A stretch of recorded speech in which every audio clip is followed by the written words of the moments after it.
you guys today. Dijonai Carrington, after clotheslining Sophie Cunningham, running into the locker room, screaming, "That's white privilege!" Then tweeting 8/23, threatening Sophie Cunningham and the Indiana Fever. Dijonai Carrington now comes out and clarifies what she means when she says white privilege for the Indiana Fever. So with 2 minutes left in the first quarter, Dijonai Carrington just slapped the dog shit out of Sophie Cunningham. Sophie pops up. She's obviously upset. Dijonai says, "Try me." And then look at Stephanie White. Look at her face. Look.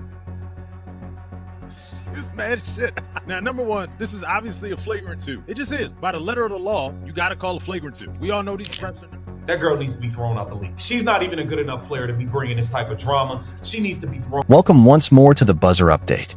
With a significant Reebok deal putting Sophie Cunningham in the spotlight and fans wondering how Dijonai Carrington feels about it, today's story has caused a new wave of comments throughout the WNBA. Why has there been so much talk about this trade? And did Sophie actually replace Carrington? Join me to the very end as we analyze the narrative, the responses, and the potential implications. Let's get right into it. Dijonai Carrington might be losing the one thing that was really going her way this season. And judging by the way it sounds, she is entirely to blame for its rapid disappearance. This isn't a slow, steady fading either. This is the kind of collapse that happens in front of cameras and millions of people who are looking at their phones in real time. And it all began with a few decisions she made during her one-week tenure on the bench. Please consider liking this video and subscribing to the channel if you enjoy the content. It may surprise you to learn that almost 90% of viewers have not yet subscribed. Even though it only takes a second and is free, it means the world to us.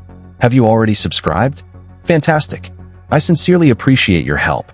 Let's return to the video now. Sophie Cunningham, otherwise known as MAGA Barbie in the WNBA, is a superstar player. She's one of the most famous female athletes in the world because she stood up for women in women's sports, saying only biological women should be allowed to play in the WNBA. And for that, she is literally risking her life. Check this out. This is what happened to Sophie Cunningham last night when she was clotheslined by a filthy, dirty player for Chicago who has a name that I can't pronounce, or maybe I just refuse to do that. That's my right as an American. But this is a player that has attacked Caitlin Clark, gouged her eye out, that has now bloodied the face of Sophie Cunningham. And as soon as she did this, she tweeted white privilege, meaning she's declaring this is a race crime. Now, if a white woman was doing this to black women, it'd be the #1 story in the world. She'd be banned from the league forever. But somehow black women are allowed to get away with this against white women. And it's white women in the league who make themselves a target by simply standing up for traditional values and... There are rumors that Reebok is secretly considering cutting ties with Carrington. Moreover, it is not some unknown rookie who is being proposed to replace her on the roster of authorized athletes. It's Sophie Cunningham. For the previous week, Sophie Cunningham, the same player as Carrington, has been fouling like she owes her money. Nobody could have imagined that these two names would be involved in a shoe deal a few months ago. If this is accurate, it's one of the most bizarre turnarounds in sports marketing this year, let alone on opposing sides of a conflict that is currently jeopardizing one of their careers. Goo! That's assault, brother. You can't do that. What the fuck?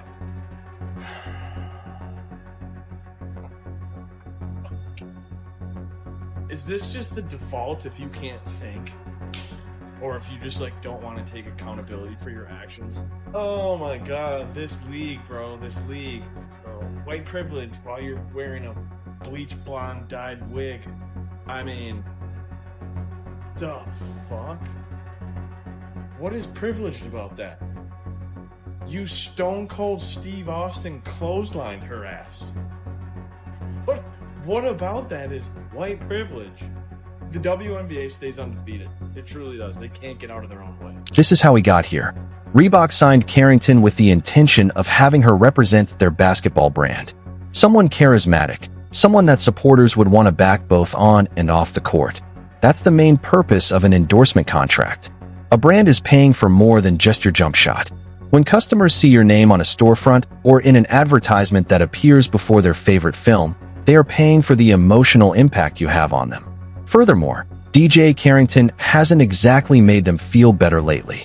On the other hand, brands are aware of this shift significantly faster than the majority of fans. Beyond concerning at this point how far from the plot we have actually gotten. And when I say the plot, I mean the basketball. How far from the game of basketball we have spiraled. When we're talking about the WNBA, you know, we used to joke, it's like, oh, 0 days without drama in the WNBA. This league is living up to it at a rate and a level of concern that we haven't ever had. With all the craziness going on in the WNBA, Dijonai Carrington tweeted out white privilege from the locker room of a game that she was playing in. Get this, she fouls Sophie Cunningham hard. Sophie Cunningham, obviously a white person, fouls her hard. Flagrant 2, gets ejected, goes to the locker room and tweets out white privilege in the middle of the game. Now here's the kicker to me. A flagrant 2 has to be contact that can lead to an injury that looks excessive. Dijonai, it was about as excessive as possible. If there was any evidence of there being white privilege, this was not it. What the hell do y'all... In a single week, Carrington received 3 distinct fouls, so viewers had to watch the video again to make sure they saw it correctly the first time. It's not a hustling foul. You wouldn't write off this exchange as 2 rivals fighting for a slot in a real league. These were the kinds of plays that make television pundits hesitate for a second before they even know what to say. And all of them somehow found their way to Sophie Cunningham. Exactly the kind of happenstance that, after happening 3 times in a brief amount of time, stops seeming like a coincidence. Right across the face, coming down, trying to prevent the layup, but that is just a hard hit. That's definitely going to be upgraded, I think, to a flagrant 2, Ryan. I think that is going to be a flagrant 2. There is lined up fucking deserve. And just getting her out of the Lucky way. it wasn't a right hook. Make no mistake about it, Carrington targeted Cunningham. She targeted her because of her political stances. She targeted Cunningham because of the praises that she keeps receiving. She targeted her with a dirty shot that had absolutely nothing to do with basketball. And then after getting ejected, she runs to the locker room to play the fucking victim card. Like she didn't try to just take off Cunningham's head in 4K. Like we all didn't just watch it happen. That is not competition. That is a grown woman swinging on someone who she disagrees with and then screaming racism when she gets held accountable for it. Dijonai Carrington needs to be held responsible, and I'm not talking about just getting ejected from the game. She deserves a suspension. Maybe she'll think twice next time before she tries to take somebody's... Physical basketball is nothing new, after all. This league has always been fascinating to watch because of its toughness. Furthermore, no one is requesting that players soften. But being tough is not the same as being careless. And a lot of people who watch these videos believe that Carrington had gone too far several times in a short period of time. It's not a one-time bad night just because you slept on it. There is a pattern there. Additionally, a brand's marketing team pays close attention to patterns when determining who gets to keep wearing the emblem on national television. Like the way Sophie Cunningham came down on her leg, she could have been injured. So they said, yo, get out of here, dog. Get out of here. Then, I don't know if y'all were looking at her lips. She was talking about, try me. Try me. Yo, you already tried Sophie? You got all the samples of Sophie. You talking about try me. What are you talking about? This lady is unhinged right now, man. This is crazy work. And it makes you wonder. It's like, dog, you were the best player for the Sky at this moment. Look how she landed on the leg. Oh my goodness. Like, you were the best player for the Sky. And you decided to do this? You weren't even thinking about the game. You was thinking about some kind of revenge or something. Somebody sent you on a mission. You were on a mission, dog. I don't know what you had going on here, but Dijonai, this is unacceptable. Disrespectful, disgusting, and I'm glad they got you up out of it. Then there was the interview that took a basketball story outside of the sports world. After being called out for the collision, Carrington didn't exactly diffuse the situation the way most players in her position would. Instead of just accepting responsibility for the play and moving on, she used the term white privilege when talking about Cunningham. This took a conversation about a physical chicken and turned it into a conversation about intent, motive, and everything else that is packaged up in a sentence that becomes weighty when uttered aloud in front of reporters. Regardless of whether you think the comment was acceptable or had anything to do with what really happened on the floor overnight, one thing is for sure. The entire tone of the tale was changed, and not in a way that would improve her standing with bystanders. A photo from the flagrant 2 on Dijonai Carrington against Sophie Cunningham, where she proceeded to go into the locker room and tweet white privilege after being thrown out of the game. I'm not going to comment on that situation, but I will say this. This is a flagrant 2. Black, white, Asian, Hispanic, don't matter. This is a flagrant. I mean, she clotheslined her. What more do you want? So this looks very bad. It just shows that the WNBA is nowhere near where they need to be professionally, because again, this is a clothesline. It's a flagrant 2. Moreover, Cunningham hasn't really taken any kind of revenge. In any case, not with her words. She has mostly just kept playing, showing up, and letting her performance do the talking. This season, she has already handled a lot of noise in a similar way. This disparity has led many online users to question why one player is depicted as the tough one while the other is praised for keeping her cool, even though she is the one who regularly takes the blows. It's actually a simple picture. While staying silent, one player is struck. One player became rowdy after delivering the blows. It's not just fans who figure out which of those looks best on video. Even faster are brands. Moreover, social media did not keep quiet about any of this. Dijonai Carrington is still signed to an endorsement contract with Reebok, despite the fact that she disparages Sophie Cunningham and yells "white privilege" in a tweet that went viral. That individual is not an athlete. It is a risk. It's not exactly a soft approach. America will drop you if you don't drop her. That person is taking a firm stand and pressuring the company to do the same. Many individuals agreed with every single phrase, as evidenced by the responses below. People started sharing their own receipts from past games, old videos that had surfaced again, and screenshots of earlier comments and quote tweets. The case against her staying on the brand's roster at all grew out of all of this. Mention the fact that she said white privilege. That is the story. The story isn't that she got kicked out. It's that she tweeted out white privilege as though because Sophie Cunningham is white, somehow that's why she got kicked out. They go on to defend her, the story, the narrative that she's not a dirty player. She makes plays like this all the time. I put together a little clip of Dijonai Carrington, who is definitely one of the dirtiest players in the WNBA. I don't know if we can roll it, but she's taken her long fingernails. She's scratched Caitlin Clark's eyes out. She's had multiple instances of chasing people down from behind, trying the same swat and smashing them in the head and causing many fights. She pulled another girl's hair. I don't know if we'll get to that clip in a second when she's falling. Totally dirty play. This is not a skin color thing. She has a history of making dirty plays, and it's fine. The NBA, you can be a rough and tumble league. Now, where this thing gets absolutely bananas is when you start making it into a race and culture war, and the people talking about it are not mentioning 99% of the time that she went back and tweeted white privilege. White privilege how? People are openly declaring that they would stop buying Reebok products entirely as long as Carrington is on the list of approved players, which is the kind of headline that businesses detest seeing connected to their brand. Fans are no longer just venting for a day and then forgetting about it during the weekend. The marketing team stops debating internally and starts urgently looking for a solution when customers start threatening to boycott because of an athlete's activities. Because it's a lot harder to defend a bad foul on a highlight program the next morning than it is to defend missed sales during a quarterly earnings call. Paying attention to what Dijonai Carrington did to Sophie Cunningham, it was not a race-based decision. And to call that a white privilege-based foul is to completely undermine the term of white privilege and to also completely ignore the rules in basketball.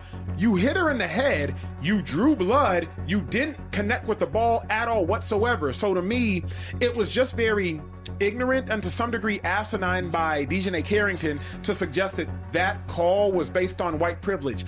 Have we seen examples of white players make that same foul and get away with it? Yes. Have we seen examples of black players make that same foul and get away with it? Yes. There was no white privilege involved in that specific call. Dijonai, you hit her in the head and you drew blood. Carrington tried to walk part of it back. The media received a statement and a few more quiet comments. An attempt to depict everything as fierce rivalry rather than anything intentional or intimate. On paper, that's usually the best option. Accept responsibility, make amends, move on, and allow the next exceptional performance to do the talking. But the backtrack hasn't gone as these things generally do because it happened after 3 fouls and 1 nasty comment. After 1 bad experience in a day or 2, many were unable to just go on and forgive. A single apology is insufficient to address 3 distinct instances that occurred in the same week and were heaped on top of one another once a pattern has already been revealed in slow-motion footage that is broadcast across all media. You can't act as though you discovered the moon. You can't act as though you are the genius in a room and everybody else is idiotic. What I mean by that is, if you are going to suggest that we should think critically about a statement, white privilege, when you at the Indiana Fever, you didn't give us much to think critically about. You uttered a phrase, white privilege, of which is both incredibly inflammatory and also a very volatile word, but you didn't give us any context. So now we, as the interpreter, since you posted it publicly on Threads for the world to see, we, the interpreter, now have to try to figure out what exactly were you talking about? Well, common sense would deduce that you were talking about fouling a white individual and getting ejected for fouling that white individual. Now, as I said on social media and I will say in real life, if that is not what you were talking about implying, then that's on me. I will stand down and I will stand corrected. But the last thing I must again reiterate, we live in a speaker-oriented country. Speaker-oriented, receiver-oriented. Speaker-oriented country. It is on you, the speaker, to be clear, to be direct, and to be obvious with what you are speaking about. It is not on the receiver, the reader. And that is the primary problem here from a simple business standpoint. Aside from debating who was right or wrong about the plays themselves, experts have found that endorsement agreements rely on a single, simple question. Does the average customer want to see this person promoting a product they buy from the store? Your prowess on the court is what initially led to the offer. Once the cameras are rolling for something more than a highlight reel, likability and public trust are what sustain the contract. Depending on how this week has gone, that trust appears to be in jeopardy right now. Fragile trust is precisely the kind of thing that makes a brand start secretly looking for a substitute. On paper, the current agreement is still in effect, but this gets us back to Sophie Cunningham and the reason her name is being discussed as a replacement instead of any other player on the squad. Cunningham's current signature position with Adidas would normally make her an unusual fit for a Reebok deal, because players in this type of sport often don't juggle conflicting shoe brands at the same time. However, it is said that Reebok is willing to use innovation in this circumstance, putting out a strategy that would let Cunningham maintain her Adidas sneaker while yet incorporating her into the Reebok family. For fans who have been begging the firm to make changes for a while, it's almost like a direct offer of peace. The unusual arrangement shows how urgently and publicly Reebok wants to rehabilitate its current reputation before more customers leave forever. Sid Colson saying this, and I know it's a joke. Love a transfer.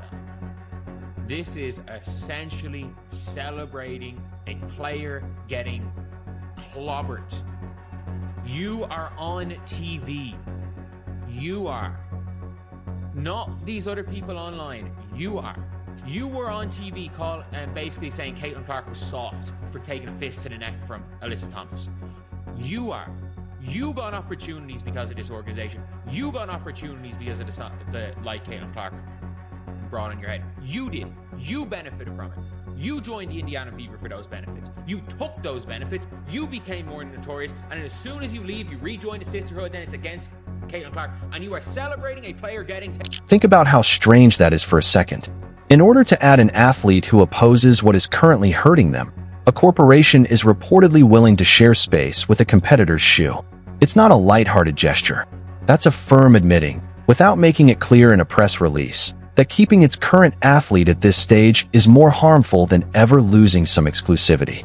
When a firm starts to breach its own standard operating procedures in an attempt to win back the trust of its consumers, its internal statistics are usually far worse than anything it's ready to publicly divulge to reporters or shareholders. And Carrington's timing couldn't be worse. She wasn't just taking a chance on a small transaction here. This type of situation is usually covered by endorsement contracts, which include clauses about conduct, public opinion, and anything that could publicly disgrace the brand that is linked with your name. 3 irresponsible fouls and an insulting comment directed at a teammate occurred in 1 week. The original intent of those clauses was precisely that kind of stretch. Reebok is by no means the only business monitoring this. Because no company wants to be the next to have to explain to irate customers why its athlete is still accepting checks after a week like this one, other brands also take these stories into mind. And because of that kind of knock-on effect, an athlete may unintentionally lose multiple contracts. I mean, look, it was a hard foul. I don't think that Dijonai intentionally came out to get her across the neck like she did, but it did happen, and I thought it was the right call. But, you know, one of the things about Nay is that she's going to play her butt off, man. She's going to compete. Nobody's going to go walking in for a layup. And so I don't oppose the hard foul, but I also don't think that she intentionally went for the net. It hurts much worse because none of this had to happen the way it did. Every night in basketball, there are fouls, and most of them go unreported by the next morning. If Carrington had just committed one harsh foul and handled the repercussions coolly, none of this would have been serious enough to endanger a real money shoe sale. The combination was effective. A retreat that happened a little too late to change the narrative that had been created online days earlier. At the worst possible moment, a loaded comment was tossed into the middle of 3 consecutive incidents. Reversing the label that someone is unpromotable requires much more than a kind remark made to reporters after the damage has already been done. Furthermore, it doesn't seem like anyone is talking about the time problem enough. All of this happened during a time when every game is being filmed, and highlight accounts are purposefully looking for controversial moments to capture and reshare in a matter of minutes. A questionable foul that may have gone unnoticed during a random mid-season game in an empty arena was amplified across all platforms almost instantly and replayed from 6 different views by 6 different accounts before the evening was even over. Such visibility is reciprocal.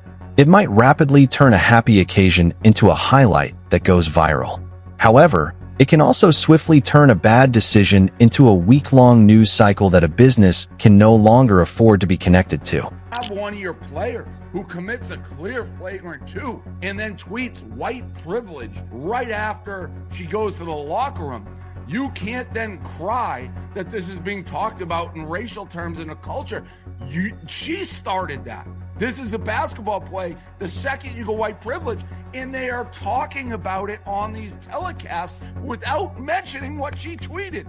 Oh, they're turning into a culture war, they're turning into a race war. This is our league. Don't let conservatives or the right hijack it. Your player tweeted white privilege, and it had nothing. Cunningham continues to play under pressure, absorb contact without complaining, and let her game speak for itself, while everyone around her seems to be arguing about everything but basketball itself. Regardless of whether the Reebok issue truly develops as the rumors suggest, the optics currently support her side of the tale. When deciding who should receive attention for the next season and beyond, brands usually look for moments like this. So what does this signify for Dijonai Carrington? She witnessed a transaction that she probably believed to be secure suddenly turn into a very severe question mark, leaving her in a state of uncertainty. All because of decisions made during a few games over a challenging week. Whether Reebok actually follows through on cutting ties, or whether, like previous sports scandals, this eventually fades away as the news cycle turns to something else. One thing seems to be rather clear from the current situation. Many folks don't like what they've seen of her over the past week. For companies, an athlete's personality during these brief hot periods matters just as much as anything that shows up on the season-ending stat sheet.